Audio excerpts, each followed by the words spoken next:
Hello everyone, आज हम classical mechanics का नेक्स्ट क्लास लेंगे। तो इसमें हम हैमिल्टन के बारे में जानेंगे। हैमिल्टोनियन फंक्शन क्या होता है, हैमिल्टोनियन कहते किसे हैं, ये थोड़ा बहुत पढ़ेंगे। तो सबसे पहला हमारा पॉइंट जो डिस्कशन का है वो है हैमिल्टोनियन फंक्शन। ठीक है, हैमिल्टोनियन फंक्शन जो एच से इंडिकेट किया जाता है। तो वो ये जो हैमिल्टोनियन फंक्शन होता है वो generalise coordinate and generalise momentum and time का फंक्शन होता है। अभी दिखाएंगे और अच्छी तरह से। तो इसमें जो लाग्रांजियन है, हम जानते हैं लाग्रांजियन लाग्रांजियन फंक्शन है वो जनरलाइज कोऑर्डिनेट, जनरलाइज वेलोसिटी और टाइम का फंक्शन होता है। तो इसका अगर हम टोटल टाइम डेरिवेटिव लें D L upon D T, तो ये हो जाएगा curly L upon curly Q K dot plus curly L upon curly Q K dot. अब क्यू के डॉट तो आई, तो क्यू के डबल डॉट हो जाएगा plus curly L upon curly T. आ गया, फिर आगे कुछ नहीं आएगा क्योंकि डी टी अब del T upon D T आएगा तो वो 1 हो जाएगा। ठीक है, तो ये इस तरह से ये हमारे पास में इक्वेशन आ गई। इसको नंबर दे सकते हैं हम 1। इसमें ये जो पॉइंट है curly L upon curly Q के, ये लाग्रांजियन इक्वेशन में भी आता है। लाग्रांजियन इक्वेशन क्या होती है? D upon D T curly L upon curly Q K dot minus curly L upon curly Q K बराबर 0। ठीक है, ये जो लाग्रांजियन इक्वेशन में इसमें ये पॉइंट इसमें यहाँ आ रहा है, तो इसकी वैल्यू हम निकाल लेंगे। Curly L upon curly Q K बराबर आ जाएगा D upon D T curly L upon curly Q K dot. ठीक है, ये वैल्यू हम ये समीकरण नंबर 1 में, इसको 2 नंबर लगा सकते हैं हम। 1 व 2 से equation 1 and 2 from equation 1 and 2।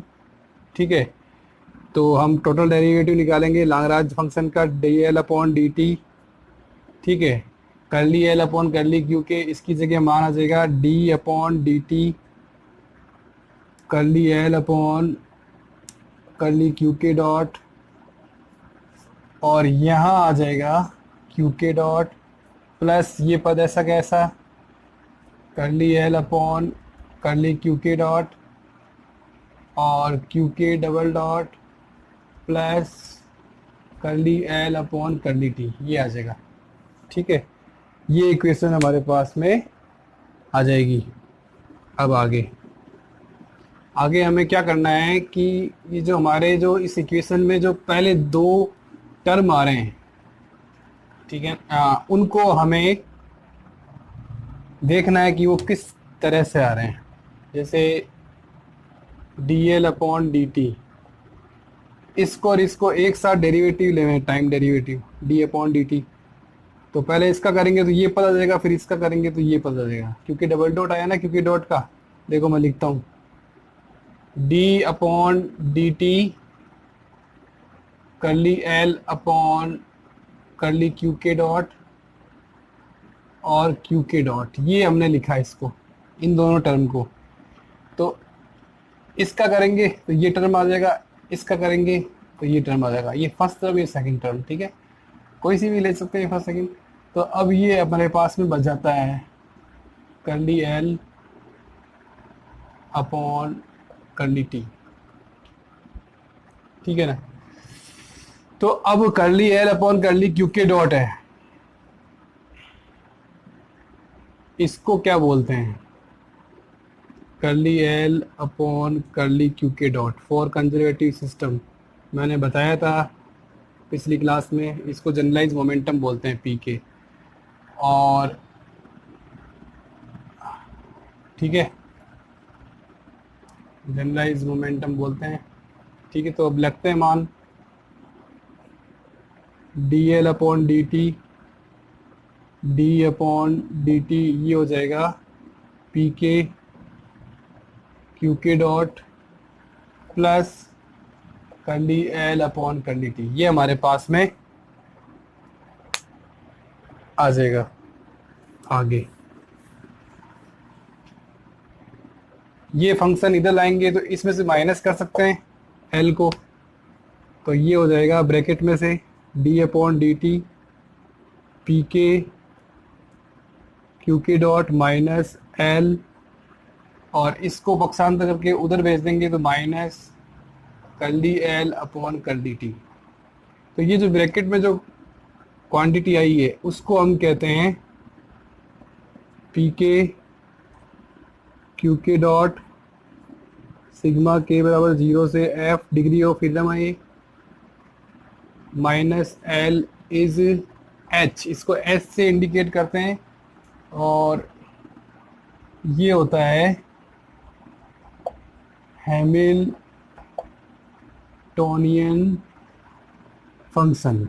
P के जनरलाइज मोमेंटम है, Q K dot generalise velocity है, माइनस एल लाग्रांजियन फंक्शन है, ये है हैमिल्टोनियन फंक्शन। इसको हम कंसीडर करते हैं हैमिल्टोनियन फंक्शन। ठीक है ना।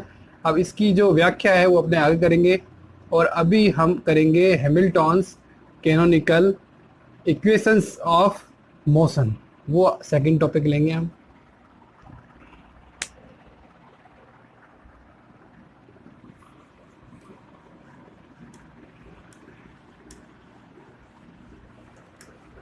हैमिल्टोनियन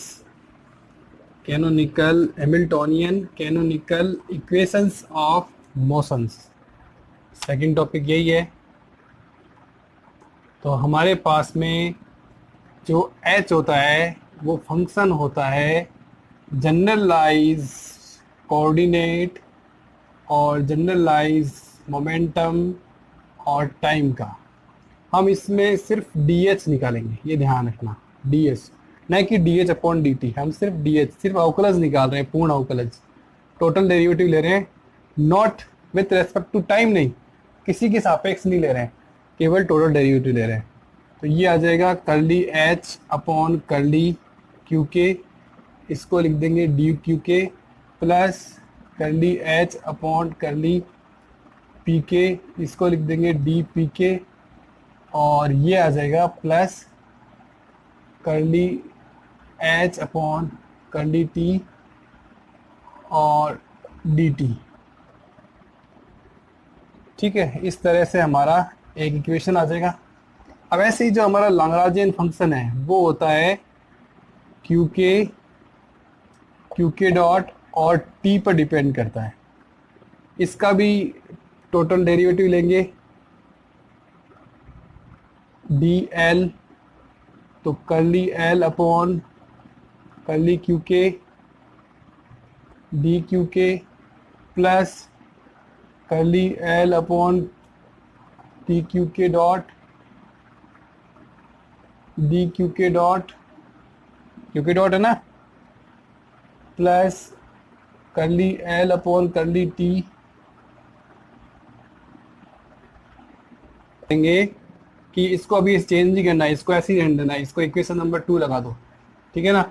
अब हम हैमिल्टोनियन और लाग्रांजियन में रिलेशन देखेंगे। तो हमारे पास में जो सिग्मा के पी के Q K dot minus L बराबर एच आया था, ठीक है ना, सिग्मा बार बार नहीं लिखते हैं, तो ये एच हमारे पास में आया, तो डी एच हम निकालेंगे, तो ये आ जाएगा Q K dot D P के प्लस फिर आएगा पी के D Q K dot minus D L, ये हमारे पास में थर्ड इक्वेशन आएगा। तो इस डी एल की जो फॉर्म है वो हम इक्वेशन 2 से लिख देंगे। ठीक है ना, डी एल का मान 2 से लेके रख देंगे, तो हमारे पास में डी एच आएगा Q K dot D P के प्लस पी के D Q K dot minus D L की जगह क्या आ जाएगा, curly L upon curly Q K D Q के प्लस माइनस आएगा, sorry, curly L upon curly Q K dot D Q K dot minus curly L upon curly T D T T. ये हमारे पास में term आएगी पूरी, ठीक है ना। अब डी क्यू के डॉट यहाँ पर भी आ रहा है, यहाँ पर भी आ रहा है। अगर ये पी के है तो ये कैंसिल आउट हो जाएगा, क्योंकि कर्ली एल मैं लिख देता हूँ, curly L upon curly Q K dot, ये क्या होता है, पी के होता है, जनरलाइज मोमेंटम होता है, ये मैंने बताया था पिछली क्लास में। तो ये आपके टर्म कैंसिल हो जाएगी, तो आपके जो टर्म बचेगी वो क्या होगी, डी एच बराबर Q K dot D P के minus curly L upon curly Q K D Q के minus curly L upon curly T D T, ये टर्म बचेगी। तो इस टर्म से हम आगे चलेंगे, ठीक है ना, क्योंकि डी एच का जो इक्वेशन नंबर 1 है वो हमारे काम आएगी, तो उसको मिटाएंगे नहीं, बाकी साफ कर सकते हैं।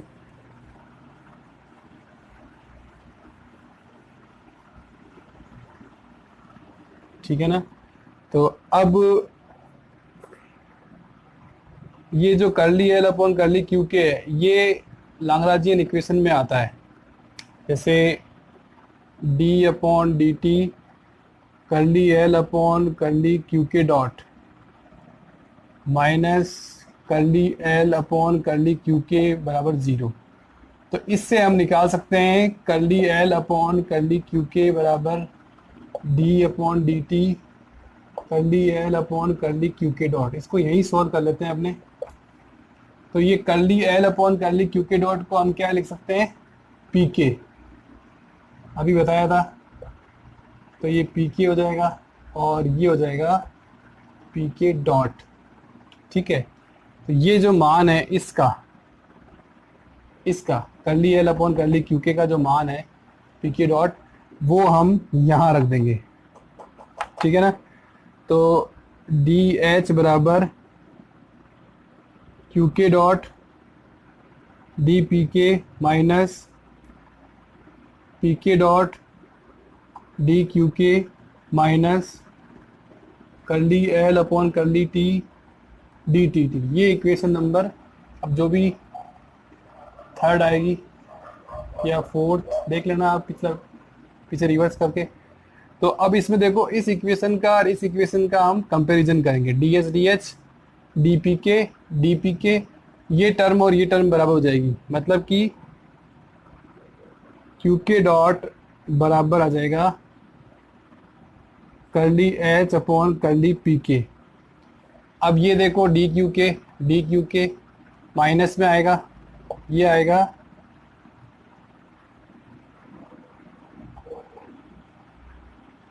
पी के डॉट बराबर minus curly H upon curly Q K.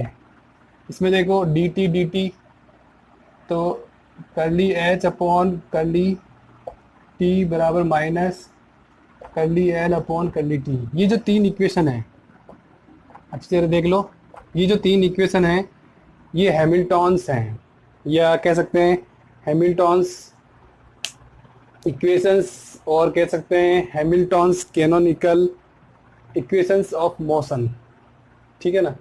इसमें जो एल एच होता है, एच क्यू के पी के टी, इसका फंक्शन होता है क्यू के 3n कोऑर्डिनेट्स, ठीक है ना। स्पेस में कितने कोऑर्डिनेट, 3n, और इसके 3n, इसके 1 पी के, तो ये 3n कोऑर्डिनेट्स होते हैं, ये 3n ये 1, तो ये 6n + 1 डायमेंशनल कोऑर्डिनेट होते हैं h में। और l जो होता है हमारा, मतलब h का जो स्पेस होता है उसमें 6n + 1 फेज स्पेस में 6n + 1 डायमेंशनल कोऑर्डिनेट होते हैं, और उसके लिए होता है h। और l जो होता है l होता है अपने क्यू के डॉट और टी। तो ये है टोटल इन दोनों का 3n और ये 1। तो 3n+1 कोऑर्डिनेट स्पेस होता है, डायमेंशन कोऑर्डिनेट 3n+1 होते हैं लैग्रांजियन के लिए, और एच के लिए होते हैं 6n+1 डायमेंशन कोऑर्डिनेट। तो ये थोड़ा सा फ्री स्पेस बड़ा लेना होता है, तो एच को यूज करते हैं। अब हम पढ़ेंगे क्या, अब हम पढ़ेंगे इंटरप्रिटेशन ऑफ हैमिल्टोनियन या explanation of Hamiltonian. Third point, हमारी क्लास का थर्ड पॉइंट, मतलब एच क्या है वाकई में।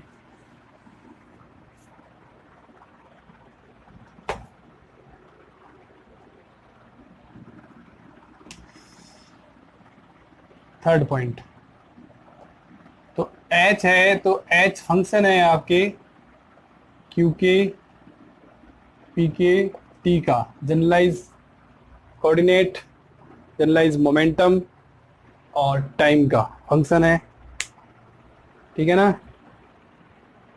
अब इसमें हम total time derivative of H लेंगे विथ रेस्पेक्ट टू टाइम, ठीक है ना, total time derivative of H. तो ये हो जाएगा curly H upon curly Q के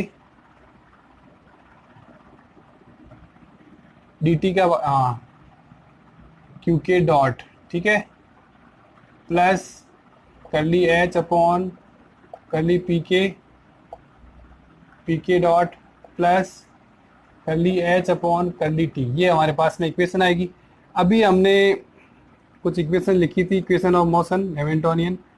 पी के डॉट का मान कितना आएगा, minus curly H upon curly Q के। एक तो ये आया था, एक क्यू के बराबर क्यू के डॉट बराबर आया था curly H upon curly P K, एक आया था curly H upon curly T बराबर minus curly L upon curly T. ये हमारे पास में वैल्यूज आई थी।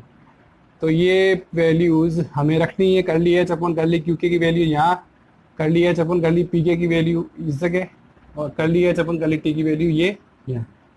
तो हमारे पास में जो D H upon D T जो फंक्शन है वो बनेगा, इसकी जगह वैल्यू कौन सी रखेंगे, ये माइनस पी के डॉट और क्यू के डॉट, ठीक है, एच अपॉन पी के की, इसकी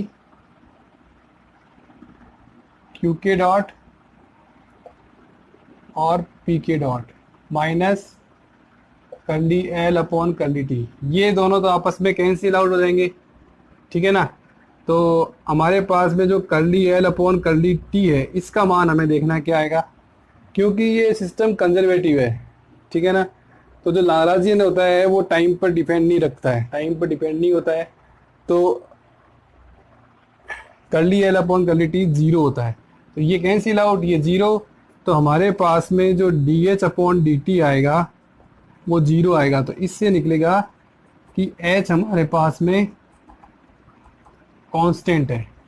एक इक्वेशन तो हमारे पास में ये आ जाएगी कि हैमिल्टोनियन है जो कांस्टेंट है। हमें ये मालूम पड़ गया कि हैमिल्टोनियन कांस्टेंट है, ठीक है ना।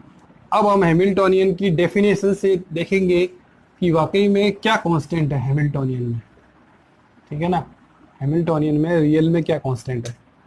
तो जो एच का मान होता है वो होता है पी के Q K dot minus L, ठीक है। तो अब जैसे ये पी के क्यू के डॉट का तो अपने पास में कुछ है नहीं, तो पी के का हमें पता है, पी के का क्या है, curly L upon curly Q K dot. इसी को जनरलाइज मोमेंटम लिखते हैं। तो हम पहले तो लिख देंगे क्यू के डॉट, फिर लिख देंगे curly L upon curly Q K dot minus L, ठीक है। और एल की जगह लिख सकते हैं हम टी माइनस वी, तो रख दो Q K dot curly T minus V curly upon curly Q K dot minus L. अब ये जो v है हमारे पास में, ये टर्म आएगी, इसके अंदर एक टर्म बनेगी curly v upon curly Q K dot, क्योंकि करली जो पोटेंशियल एनर्जी है वो जनरलाइज वेलोसिटी पर डिपेंड नहीं करती है फॉर कंजर्वेटिव सिस्टम। तो ये जीरो हो जाएगा, तो हमारे पास में सिर्फ टी बचेगा, क्यू के डॉट करली टी अपॉन करली Q K dot minus L. T की जगह जो काइनेटिक एनर्जी है इसको हमने बताया था पिछली क्लास में M Q K dot square, ये आएगा, ये मान हम इसमें रख देंगे। तो क्यू के डॉट बराबर करली 1/2 M Q K dot square, और ये आ जाएगा करली क्यू के माइनस एल। अब इसका हम डेरिवेटिव करेंगे क्यू के सापेक्ष, तो ये तो क्यू के डॉट आएगा ही आएगा, 2 मल्टीप्लाई में आएगा, 2 से 2 कैंसिल, तो ये आ जाएगा M Q K dot minus L, और ये बन जाएगा एम क्यू के डॉट का स्क्वायर माइनस एल। ठीक है ना, एम क्यू के डॉट का स्क्वायर इससे निकालेंगे तो 2t आएगा, तो हम लिख सकते हैं 2t माइनस एल, और एल की जगह मान रखेंगे हम, हमारे पास में एच का मान आ गया 2t माइनस एल, एल की जगह मान रखेंगे t माइनस वी, तो ये हो जाएगा t माइनस वी, तो t से एक कम t हो जाएगा तो t प्लस वी बचेगा। ठीक है ना, h बराबर, और हम जानते हैं कि h बराबर होता है कांस्टेंट, तो t प्लस वी होता है कांस्टेंट, हो जाएगा t प्लस वी, मतलब sum of kinetic energy and total energy potential energy, sum of kinetic energy and potential energy is conserve for conservative system. तो हैमिल्टोनियन हमेशा कांस्टेंट होता है, Hamiltonian function is total energy function. ठीक है ना, Hamiltonian function is total energy system. तो ये हमारे जो थोड़ी सी जानकारी है हैमिल्टोनियन पढ़ने के लिए आगे हमारे जो काम आएगी वो आपको मैंने स्पष्ट कर दी है। ठीक है ना, तो आपका वीडियो देखने के लिए थैंक यू वेरी मच।